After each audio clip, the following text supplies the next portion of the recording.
En este vídeo quiero hablarte de la vida y obra de Franz Kafka. Kafka es sin lugar a dudas uno de los mejores escritores de la historia de la literatura y uno de los mejores autores del siglo XX. En este vídeo vamos a hacer un repaso extenso, profundo y detallado de la vida y obra de este gran escritor. Quédate porque vas a conocer detalles que quizás desconocías de este autor y vas a descubrir partes de su obra que sin lugar a dudas vale la pena conocer. ¡Comenzamos! Kafka nace el 3 de julio de 1883 en Praga, actual República Checa, pero entonces formaba parte de lo que se llamaba el Imperio Austrohúngaro y nació en el seno de una familia judía de lengua alemana. Aquí encontramos, por lo tanto, que Kafka vivió en una realidad bilingüe entre el checo y el alemán. Y además el judaísmo tendrá también importancia en su obra. No en vano toda esa persecución que ha sufrido el pueblo judío a lo largo de la historia. Y la persecución que encontramos en muchos de sus personajes, en muchas de sus obras, tiene sin lugar a dudas un gran paralelismo.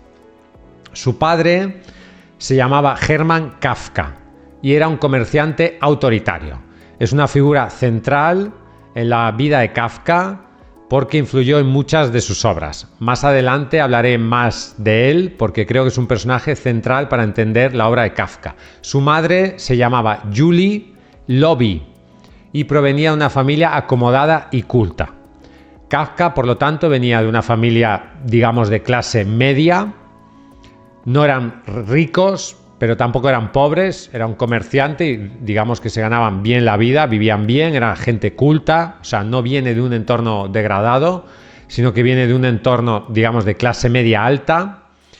Y tenemos el típico matrimonio de la época, un padre autoritario y una madre que es esa figura un poco de soporte emocional de la familia, que cuida de los hijos, la cultura, etcétera. Por lo tanto, un esquema típico familiar de la época.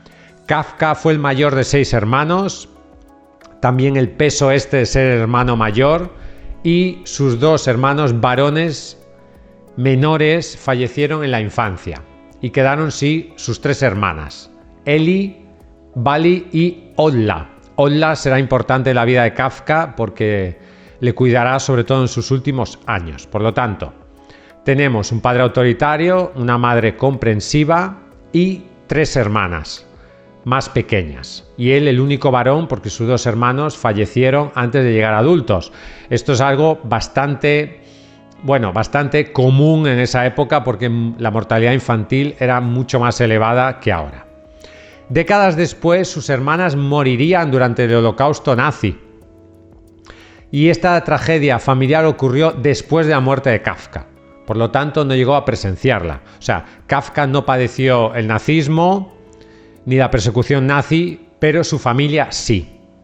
Aunque esto es algo que él no llegó a ver. Sin lugar a dudas, todo ese régimen opresivo nazi está anticipado, en cierto sentido, en la obra de Kafka. Y también la opresión de los regímenes soviéticos. O sea, Kafka denuncia en su obra todo ese auge del autoritarismo a inicios del siglo XX que acabará culminando en la URSS y en la Alemania nazi. Aunque esos son acontecimientos históricos que él no llegó a vivir porque falleció antes. En su educación se educó en alemán y checo, o sea, en esta sociedad bilingüe que era la Praga de la época, aunque su obra está toda escrita en lengua alemana. Cursó la primaria en escuelas alemanas y a los 10 años ingresó en el riguroso Instituto Imperial Real de Enseñanza Media, en el Palacio Kinsky de Praga, que era un colegio prestigioso de la época de lengua alemana.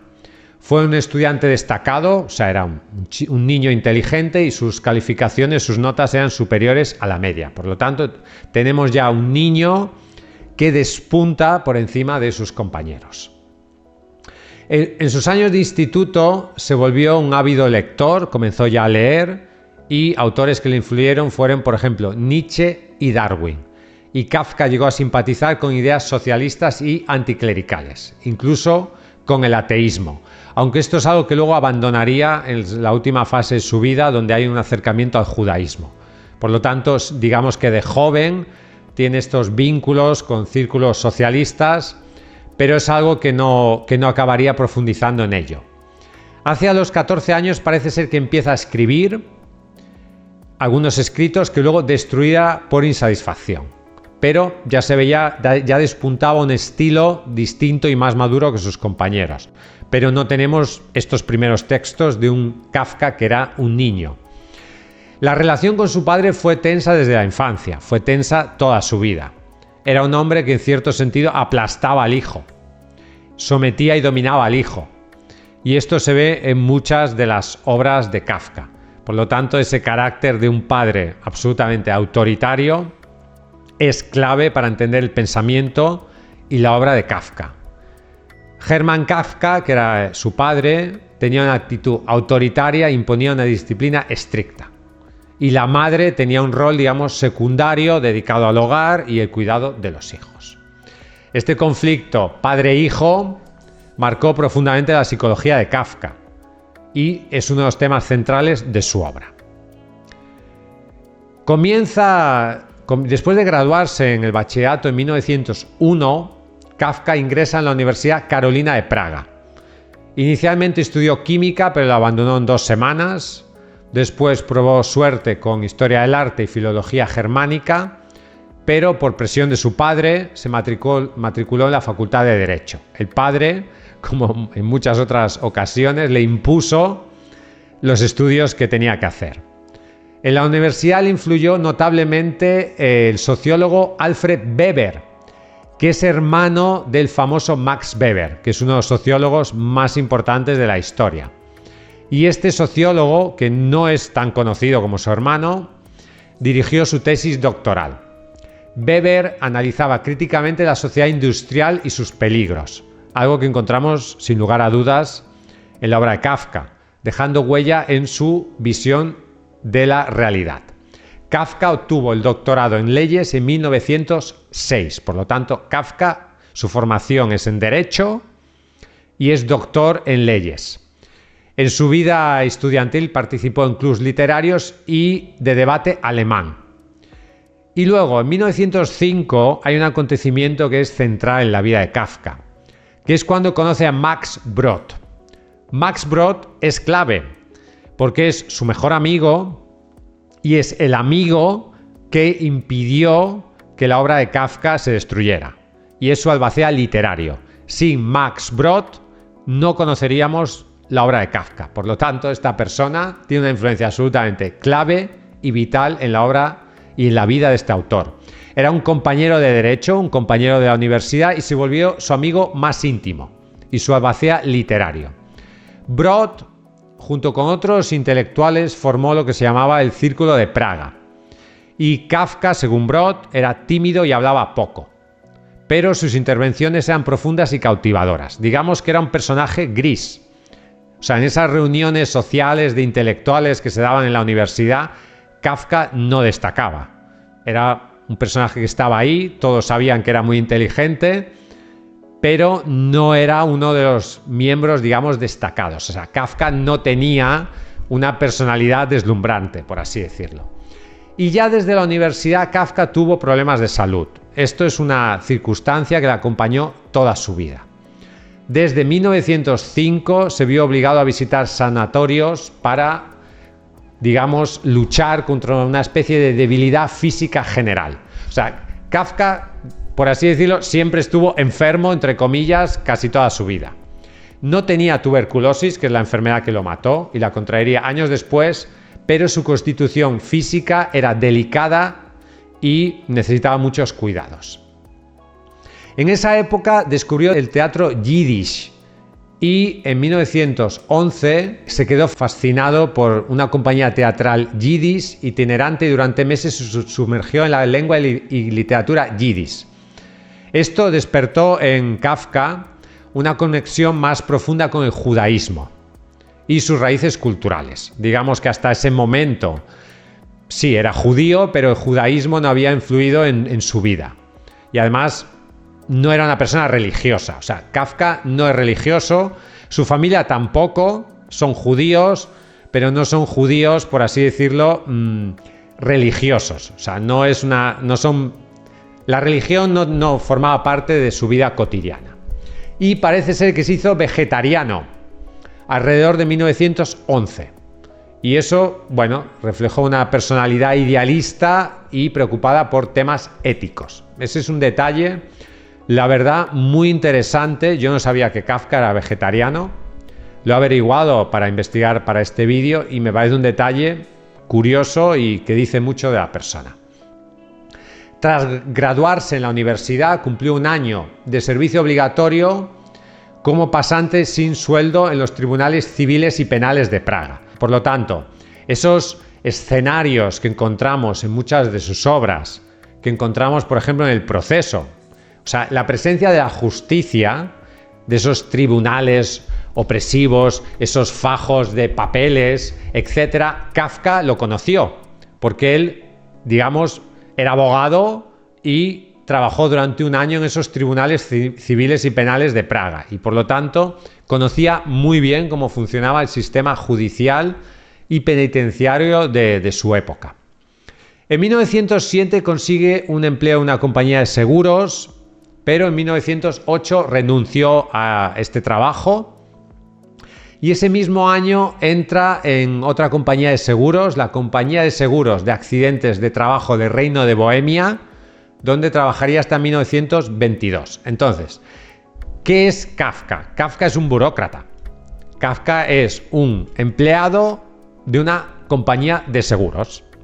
O sea, ni siquiera tiene una brillante carrera académica, ni siquiera tiene una brillante carrera intelectual, por así decirlo, sino que es simplemente un empleado de bajo nivel en una empresa de seguros. Y ahí encontramos una figura clave para entender a la obra de este autor, que es la figura del burócrata escritor. Es decir, por la mañana tú eres un oscuro trabajador, abogado de seguros. Kafka parece ser que se dedicaba a investigar y a procesar las reclamaciones por accidentes laborales, pérdida de dedos, pérdida de miembros, etcétera, que era algo muy frecuente en las fábricas de la época. Parece ser que fue un empleado eficiente y pronto ascendió en esta empresa. Y él se dedicaba a redactar informes técnicos y hasta el informe anual de la institución.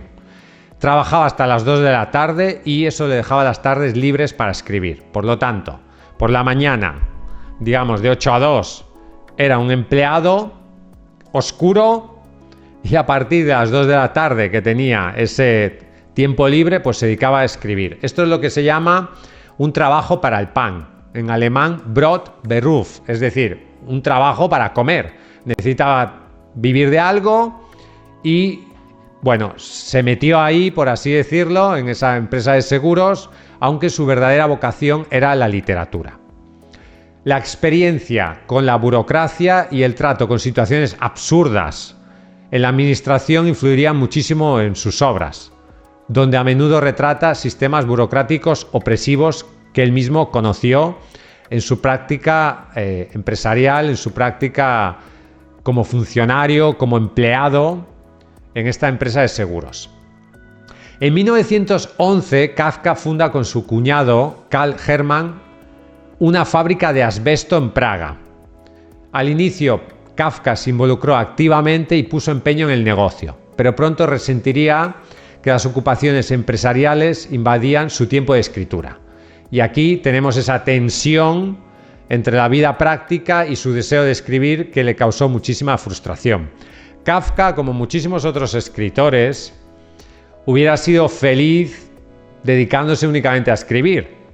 Pero Kafka, como muchísimas personas, tiene que vivir de algo. Y por lo tanto tienes que dedicar tu tiempo a trabajos que igual no te gustan, pero que te ves obligado a hacerlo, porque tienes que comer.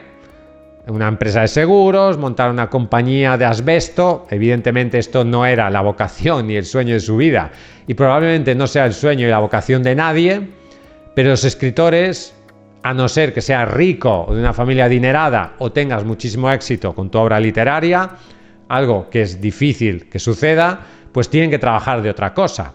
Y Kafka sufrió y padeció esta situación. Entre 1911 y 1912 realizó varios viajes al extranjero por placer. Visitó Italia, París y Weimar, entre otros destinos.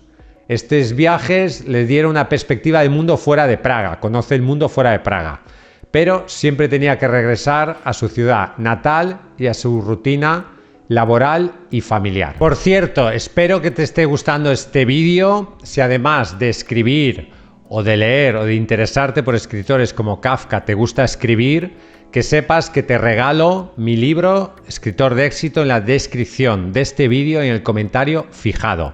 Es un libro para escritores que puede ser muy interesante para ti. Te invito a unirte a mi lista de correo y conseguir gratis este libro. Sigo. Hacia 1912, con 29 años, Kafka tuvo una especie de epifanía como escritor. Y es cuando decidió dedicarse seriamente a la literatura. En una carta confesó, y cito entre comillas, «Todo mi ser se centra en la literatura. Si alguna vez lo abandono, dejaré de vivir». Esta determinación marcó la etapa más fecunda de su carrera y es una determinación casi diría religiosa, vocacional, profunda, que es algo que han sentido muchos escritores a lo largo de su vida, decir, yo soy literatura, yo quiero escribir, yo voy a escribir, pase lo que pase. Entonces, digamos que a los 29 años, en 1912, Kafka se consagra en cuerpo y alma a la literatura. En esa época decide que lo más importante que quiere hacer es escribir. Y aquí tenemos ya el primer libro de Kafka, que se llama Contemplación, que es un libro poco conocido, que se concluye a finales de 1912. Es una colección de 18 relatos breves, que reúne textos escritos en los años anteriores. El libro se publicó en 1913 y esta fue su primera publicación como autor. Tuvo una difusión modesta, pero le dio a conocer en los círculos literarios de Praga. En 1913 escribe un relato muy conocido que yo he leído y que es realmente impresionante, que se llama La condena. En la noche del 22 al 23 de septiembre de 1912, Kafka escribió de un tirón La condena, subtitulado Historia para Felice B, y estaba dedicado a Felice Bauer, su novia de entonces. Se publicó en 1913 y se convirtió en su primer gran relato autobiográfico. En La condena, un joven llamado Georg Bendemann discute con su padre y termina aceptando una sentencia de muerte dictada por la ira paterna, arrojándose a un río. Aquí vemos la importancia que tiene la figura del padre en la obra de Kafka. O sea, su primer relato, digamos, importante, narra como un joven muere, se suicida por orden del padre.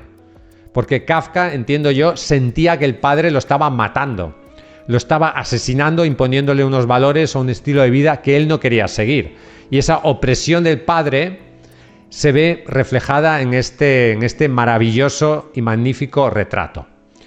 La trama es simbólica y escalofriante y refleja este conflicto generacional y la figura del padre autoritario, que es un tema que encontramos en toda la obra de Kafka. Esta obra, este relato, marca el gran nacimiento literario de Kafka para la posteridad y podemos decir que es el primer relato importante que tenemos de Kafka. En 1912, Kafka conoció a una persona muy importante en su vida, que es Felice Bauer, una joven berlinesa, y inició con ella una intensa relación epistolar. Se escribieron muchísimas cartas durante muchísimos años.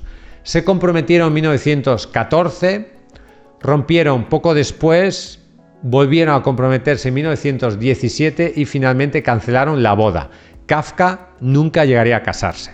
Tuvo varias relaciones fracasadas, digamos, y tampoco tuvo suerte en el amor. Kafka no podemos decir que fue una persona de éxito en vida. No tuvo éxito en sus relaciones personales, con las mujeres, no tuvo éxito, digamos, con la familia, porque tenía esta relación tan difícil con el padre, no tuvo éxito económico, no tuvo éxito literario. Por lo tanto, el éxito fue algo esquivo en la vida de Kafka. Las cartas a Felice, más de 500 cartas, revelan a un Kafka atormentado entre el deseo de tener compañía y su dedicación absoluta a escribir. Esa tensión que encontramos en toda la obra de Kafka entre la vida y la obra, entre el deseo de consagrarte en cuerpo y alma a la escritura y la necesidad de estar en el mundo, de trabajar, de tener una familia, etc. Finalmente, esa relación acabaría fracasando. En una de esas cartas dice, y cito textualmente, «Todo cuanto soy y no soy se debe a que he dejado toda distracción para dedicarme exclusivamente a la literatura». A pesar de que el éxito era esquivo para Kafka, no dudó en consagrar toda su vida, pase lo que pase, a esa pasión que finalmente le llevó a crear obras realmente maravillosas. En 1915 tenemos uno de los hitos principales, uno de los momentos clave en la obra de Kafka, que es la publicación de La Metamorfosis. Comienza a escribirlo en 1912 de forma paralela a La Condena y se publica en 1915. Es, sin lugar a dudas, La Metamorfosis es una de las obras más importantes de Kafka, quizás la más importante porque es la que más difusión ha tenido y es uno de los libros más célebres de la historia de la literatura. Es una novela corta y en ella se relata la historia de Gregor Samsa, un joven viajante de comercio, como podía ser el propio Kafka, que una mañana despierta transformado en un insecto monstruoso y se debe enfrentar al horror de su familia ante su nueva condición. La narración muestra la progresiva deshumanización y aislamiento de Gregor. Su familia pasa de la pena inicial al rechazo y finalmente al alivio tras su muerte. La Metamorfosis es una alegoría poderosa sobre la alienación del individuo y la incomprensión familiar y la pérdida de la dignidad humana. ¿La metamorfosis qué es? La metamorfosis es una metáfora, es un símbolo, es una fábula para relatar algo que muchas personas y que el propio Kafka han vivido a lo largo de su vida, que es el hecho de sentirte un extraño en el mundo. Es el hecho de sentir que eres diferente, el hecho de sentir que eres un bicho raro. Y en este relato, esa expresión, la expresión ser un bicho raro, se hace realidad. ¿Por qué? Porque Kafka sentía que era diferente al resto de la sociedad. Sentía que la sociedad le rechazaba, sentía que la sociedad no le aceptaba, que su propia familia no entendía su vocación literaria, por ejemplo. Y se sentía un extraño en el mundo, se sentía un insecto monstruoso. Por lo tanto, vemos como Kafka en esta metáfora, en esta obra breve y maravillosa, condensa gran parte de su producción literaria, condensa aspectos que son absolutamente centrales en su vida y en su obra, que es el absurdo, que es el sentido, es sentir que estás en el mundo sin estar en el mundo. Tú estás en el mundo, sí, pero ese mundo, esa realidad que tú vives no es la realidad que tú quieres vivir. Y eso se plasma en La Metamorfosis. Y la familia, en este caso, que debería ayudarle, no le ayuda, le rechaza y le aparta. Y finalmente, ese personaje central, ese insecto, que es el propio Kafka, acaba muriendo. En 1914 estalló la Primera Guerra Mundial y es un contexto histórico que también afectó a Kafka. Kafka en 1915 recibió una notificación de reclutamiento, pero su empresa de seguros gestionó el aplazamiento al considerarlo indispensable en la administración civil. Kafka incluso intentó alistarse voluntariamente más tarde, pero fue rechazado por sus problemas de salud. Él quería ir a la guerra, pero no pudo, ni siquiera le dejaron ir a la guerra. Por lo tanto, no fue a la guerra y permaneció en Praga. Eso probablemente le salvó la vida. Podía haber muerto en esas trincheras de la Primera Guerra Mundial. Pero la guerra sí que influyó en su vida familiar. Su cuñado fue llamado al frente y Kafka tuvo que ayudar a dirigir la fábrica familiar. Y esto le provocó un bloqueo creativo. De hecho, entre finales de 1914 y 1915 casi no escribe, porque no puede escribir, porque está todo este problema de la guerra, tiene que dedicarse a la empresa familiar, etc.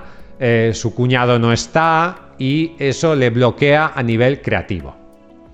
Y en 1914, entre 1914 y 1915, comienza la escritura de su gran obra maestra, quizás la novela más importante de las largas de Kafka, que es El proceso.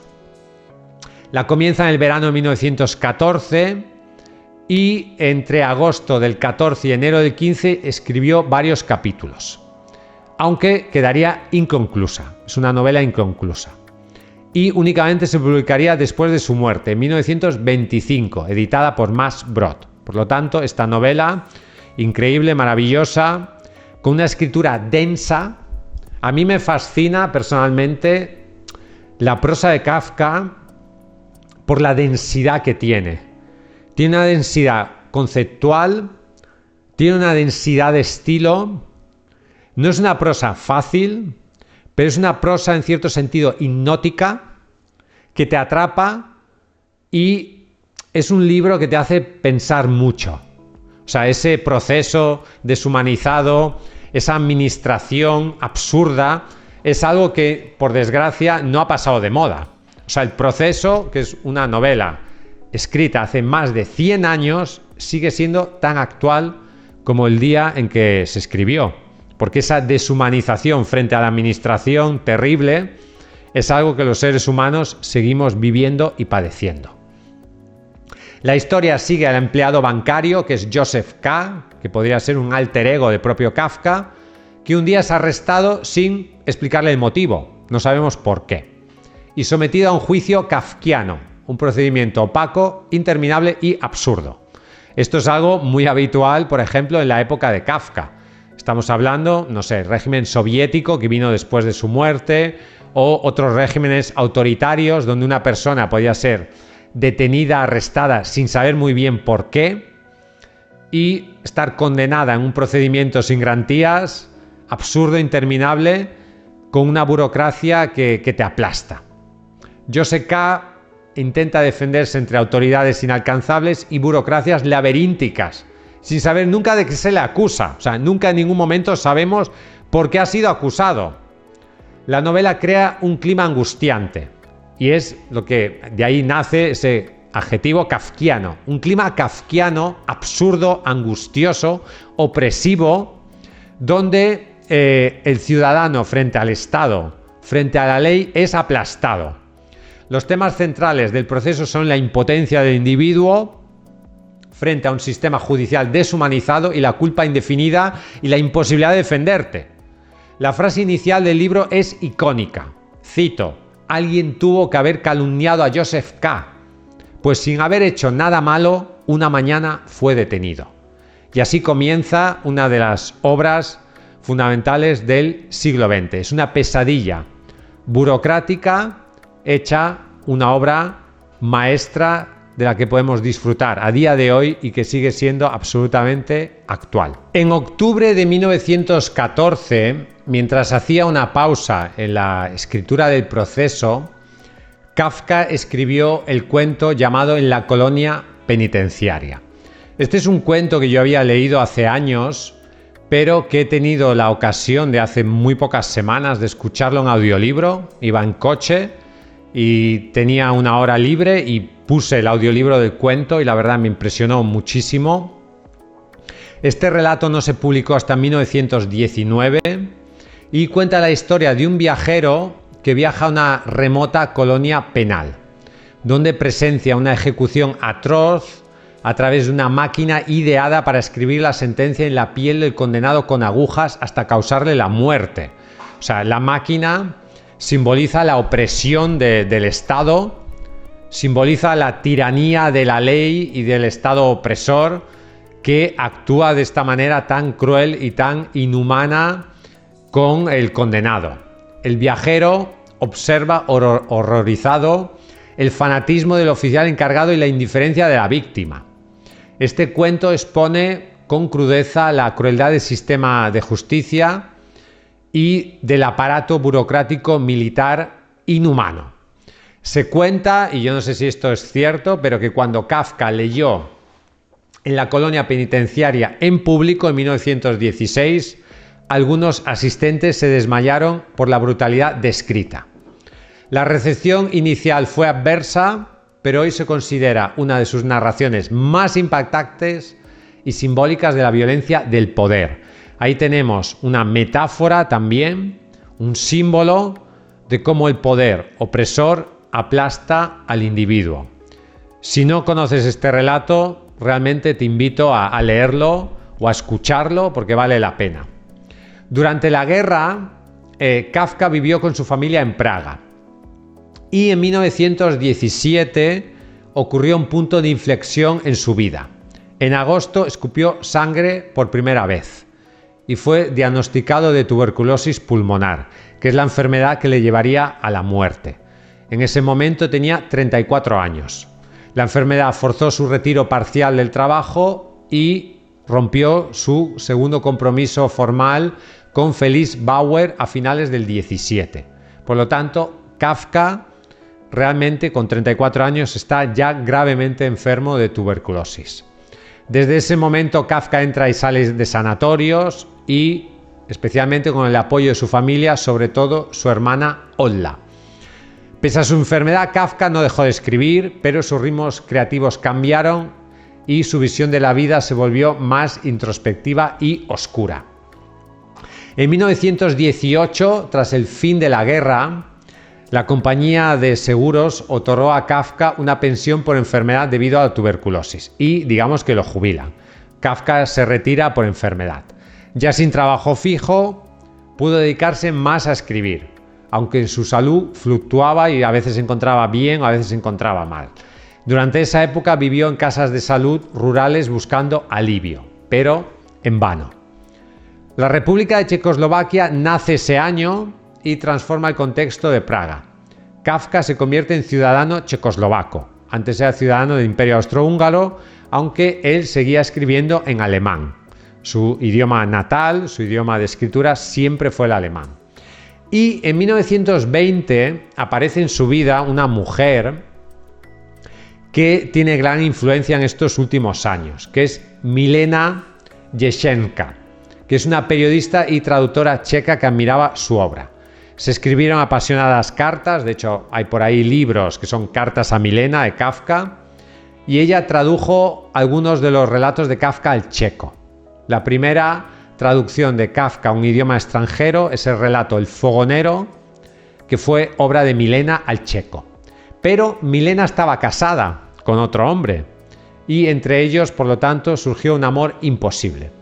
Tuvieron breves encuentros, Kafka viajó a Viena a verla, pero él finalmente terminó la relación en 1920. Por lo tanto, más que un amor frustrado, podemos hablar de una amistad. Mantuvieron su amistad hasta la muerte de Kafka y él le confió sus diarios al morir. Milena escribiría un hermoso obituario, que es un texto que se escribe por la muerte de alguien, tras su fallecimiento, donde destacaba su sensibilidad y su visión trágica del mundo. Milena le quería mucho, digamos, tuvieron siempre esta amistad, este cariño, pero su relación de pareja era imposible, por el hecho de que ella estaba casada y por el hecho de que ya Kafka estaba muy enfermo. En 1922, ya muy aquejado de tuberculosis, comienza a escribir su tercera novela, que es El castillo. En realidad, la obra de Kafka no es una obra extensa. Tenemos tres o cuatro grandes novelas y relatos. O sea, fue una persona que murió joven y no le dio tiempo tampoco a escribir una gran obra a nivel de contenido, sí de calidad. El castillo La comenzó a escribir, parece ser, el 27 de enero de 1922, cuando se recuperaba un balneario de montaña. Y es una obra que nos recuerda mucho, a mí me recuerda mucho al Proceso. Pero es una obra inacabada. Está inacabada y nunca se terminó. El Castillo se publicó póstumamente en 1926. En esta novela el protagonista K, en el Proceso era Joseph K, y aquí el protagonista es K, que se supone que es Kafka, es un agrimensor. Un agrimensor es una persona que se dedica a medir terrenos, a medir el campo. Llega a una aldea gobernada por las misteriosas autoridades del castillo. Pero esas autoridades nunca aparecen. Él intenta acceder al castillo y quiere vivir allí, pero no lo consigue. Se topa con un laberinto burocrático, funcionarios, reglas ambiguas, mensajes contradictorios y nunca logra su objetivo. La obra es una alegoría contra la alienación, la burocracia opresiva y la frustración interminable del individuo frente a un sistema, un estado, unas fuerzas que lo superan, que no comprende. El Castillo es quizás la más oscura de sus novelas. K lucha contra una autoridad inalcanzable, un ambiente onírico y desesperanzador.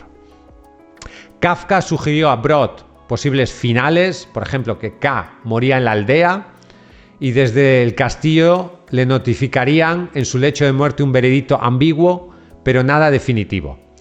Al publicarla, Brod tuvo que ordenar los capítulos y editar el texto sin la guía del autor. Por lo tanto, es un libro que no tiene final.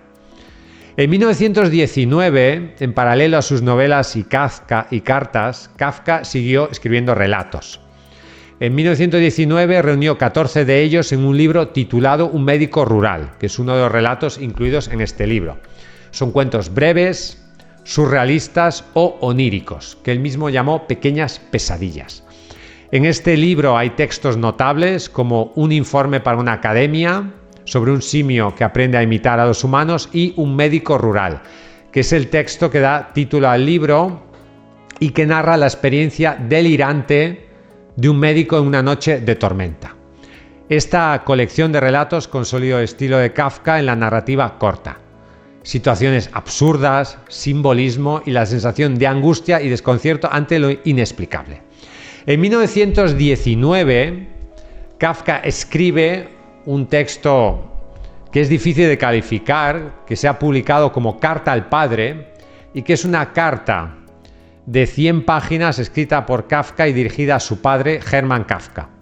Nunca se la entregó y nunca se publicó.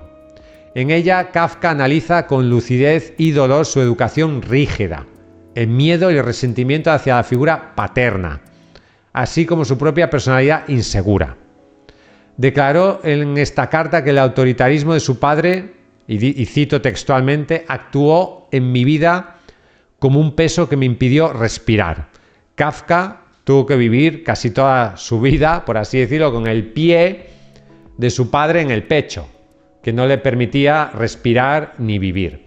Esta carta se publicó en 1952, mucho después de la muerte de Kafka, y hoy en día se considera un texto clave para entender la psicología de Kafka y la raíz de muchos de los temas de su obra.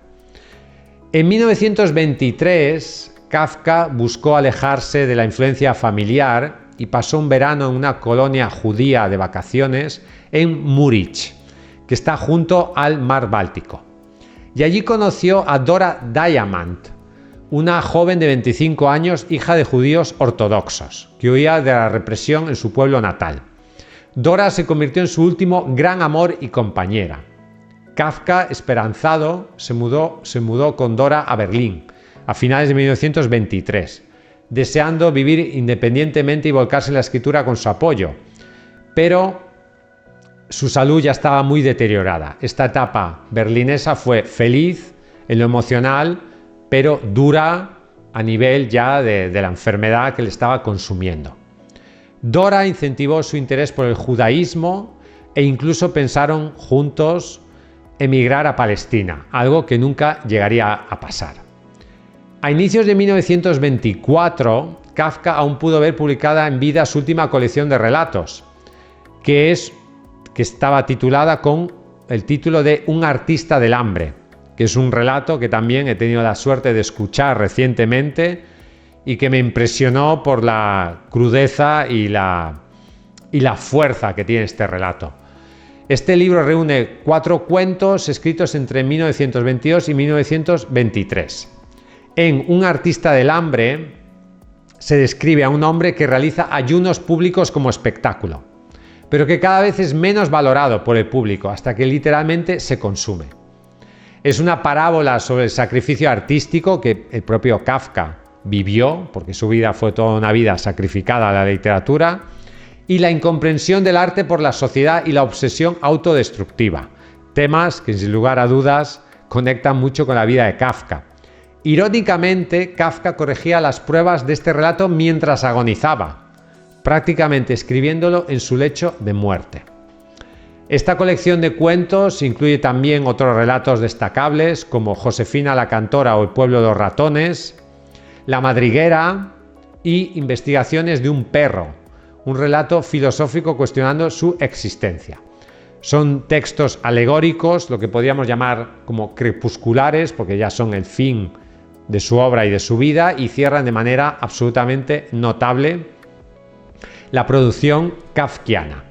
Y luego tenemos también una novela, que es la novela América, también llamada El desaparecido, y es una novela que quedó inédita en la vida de Kafka, que se ve que la inició en 1911. América es el título que Max Brod le dio al editarla en 1927, pero en realidad el título original de Kafka es El desaparecido. Por lo tanto, podemos encontrar ediciones como América o ediciones como El desaparecido. Yo personalmente, las ediciones que he leído y que he visto, el título es América. Es la primera novela que intentó escribir y cuenta la historia de Cal Rosman, un joven de 16 años enviado por sus padres a Estados Unidos tras un escándalo. Parece ser que el embarazo a una sirvienta. Cal llega a Nueva York y vive diversas peripecias tratando de integrarse en la sociedad norteamericana, encontrando personajes extraños y situaciones que van de la comedia al absurdo. Digamos que América es una novela de aprendizaje truncado, que explora la soledad del inmigrante, el choque cultural y la sensación de perderse en un mundo nuevo. En cierto sentido, yo creo que Kafka también se sentía un inmigrante en esta vida, en este mundo que no le comprendía. Kafka dejó esta obra inconclusa hacia 1912, habiendo escrito capítulos como El fogonero, que es la llegada a Nueva York, y episodios del vagabundeo de Cal. Brod la publicó póstumamente en 1927, reconstruyendo el orden de los fragmentos. Aunque estilísticamente es más ligera que El proceso o El castillo, América es una obra plenamente kafkiana. El protagonista se mueve en una realidad ligeramente deformada, enfrentando la alineación en esa supuesta tierra de oportunidades. A finales de 1923, Kafka contrajo una pulmonía, lo que agravó ya su precaria situación. En marzo de 1924 tuvo que regresar de Berlín a Praga ya muy débil. Su tuberculosis se había extendido a la laringe, impidiéndole comer sólidos. Tragar le producía un inmenso dolor. Pasó sus últimas semanas internado en sanatorios, primero en Beiderball, cerca de Viena, y luego en el sanatorio del Dr. Hoffmann de Kierlich, en Austria. Allí, acompañado por Dora y por médicos amigos, falleció el 3 de junio de 1924 a los 40 años. Kafka fallece con 40 años, o sea, muy joven. La causa final fue la inanición provocada por la tuberculosis laríngea. Murió de hambre al no poder alimentarse. No deja de ser curioso esta forma de morir para el autor del relato Un artista del hambre. Es una paradoja sin lugar a dudas destacable. Fue enterrado el 11 de julio de 1924 en el nuevo cementerio judío de Praga, Zykok, en la tumba familiar. En vida, Kafka había sido prácticamente un desconocido fuera de su círculo. Apenas publicó unas pocas historias en revistas y libros pequeños, con escasa repercusión. No le interesaba la fama literaria y de hecho era muy autocrítico con su trabajo. Pidió expresamente a Max Brod, su amigo de confianza, que quemara todos sus manuscritos inéditos cuando él muriese, Brod, afortunadamente para todos nosotros, no cumplió esta instrucción. Gracias a ello, la mayor parte de la obra de Kafka se publicó después de su muerte, incluyendo las novelas El proceso, El castillo y América, así como sus diarios y cartas. Kafka murió sin saber que con el tiempo sería reconocido como una figura central en la literatura del siglo XX. Su compañera Dora Diamant sí destruyó algunos de sus últimos escritos por temor. Cuadernos y cartas que ocultó y luego fueron confiscados por la Gestapo en 1933. Por lo que existen manuscritos perdidos cuyo contenido se desconoce y que seguramente no conoceremos nunca. Tras la muerte de Kafka, su obra comenzó a tener atención. Max Brod editó y publicó El proceso en 1925, El castillo en 1926 y América en 1927, dando a conocer al mundo aquellas novelas incompletas. En los años posteriores, especialmente durante la Segunda Guerra Mundial, Kafka se convirtió en un autor de culto a nivel internacional. Sus escritos, antes ignorados, fueron alabados por la crítica y traducidos a decenas de lenguas, influyendo profundamente en la literatura, el pensamiento existencialista y la cultura popular a la segunda mitad del siglo XX. Cuando él murió y se vivió la Segunda Guerra Mundial y todos los acontecimientos que vinieron, el régimen nazi, la URSS, la opresión soviética, las obras de Kafka adquieren todavía más actualidad. Y por lo tanto, después de su muerte, su fama no hizo más que acrecentarse. ¿Qué podemos decir de los temas principales y del legado literario de Kafka? La obra de Kafka, sin lugar a dudas, es pionera en combinar un estilo realista minucioso con elementos fantásticos y oníricos. O sea, es un realismo, pero el marco de la historia o el argumento es fantástico. Y casi es como un sueño muchas de sus obras. O sea, la Metamorfosis, por ejemplo, podría ser una pesadilla perfectamente. Sus historias suelen situar a un protagonista común en situaciones inexplicables o absurdas, que exponen sentimientos universales de angustia. Por eso es un autor que nunca pasa de moda. ¿Cuáles son los temas centrales de su obra? En primer lugar, la alienación y la soledad. Personajes aislados, incomprendidos por su familia, por la sociedad. Gregor Samsa convertido en un insecto. K, rechazado por el castillo, o Cal Rosman perdido en América. La culpa y el castigo. Figuras que se sienten culpables sin saber su falta. Por ejemplo, K en el proceso se siente culpable por algo que no sabe ni qué es. Es condenado sin saber por qué. También encontramos esto de la culpa y el castigo en el castigo desproporcionado y absurdo que aparece en relatos como En la colonia penitenciaria. Y luego, otro tema clave para entender la obra kafkiana es la burocracia opresiva. Kafka retrata sistemas administrativos laberínticos e implacables en el proceso y en el castillo, y critica la deshumanización y la impotencia del individuo ante instituciones insensibles. Este es un aspecto satírico que conecta con el autoritarismo y la crítica a la modernidad industrial. El absurdo existencial es otro tema clave para entender su obra. Sus protagonistas enfrentan situaciones absurdas o ilógicas: despertar convertido en insecto, ser juzgado sin motivo, buscar una ley inalcanzable, que reflejan la angustia existencial y la falta de sentido aparente de la vida. La filosofía del absurdo y el existencialismo encuentra en Kafka un precursor natural.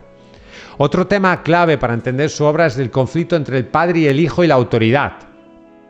Derivado de su biografía, muchas obras manifiestan una tensión frente a una figura de autoridad arbitraria.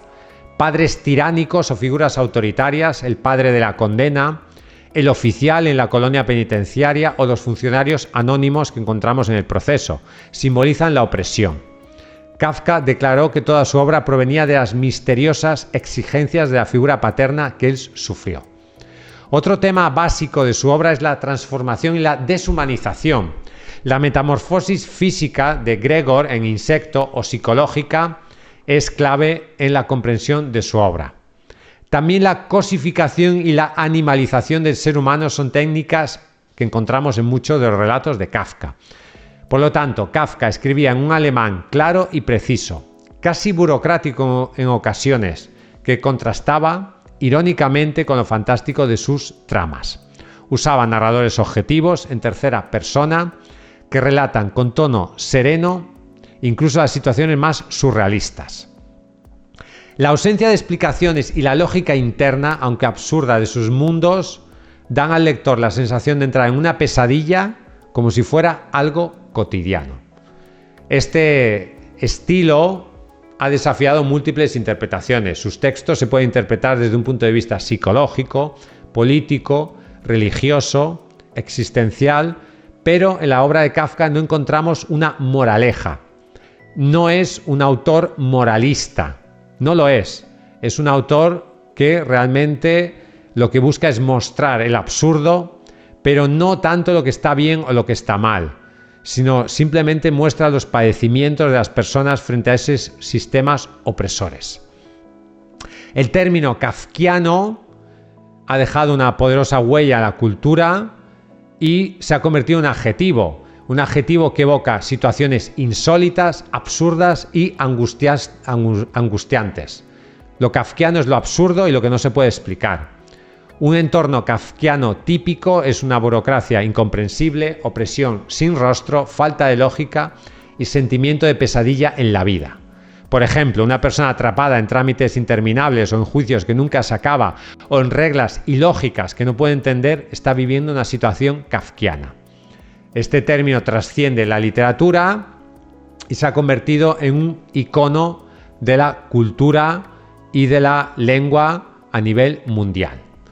Kafka está considerado uno de los escritores más influyentes del siglo XX y ha influido en el existencialismo de Camus o de Sartre, en el surrealismo y en autores como Borges, Albert Camus, Gabriel García Márquez, George Orwell, Ray Bradbury, Haruki Murakami y muchos otros.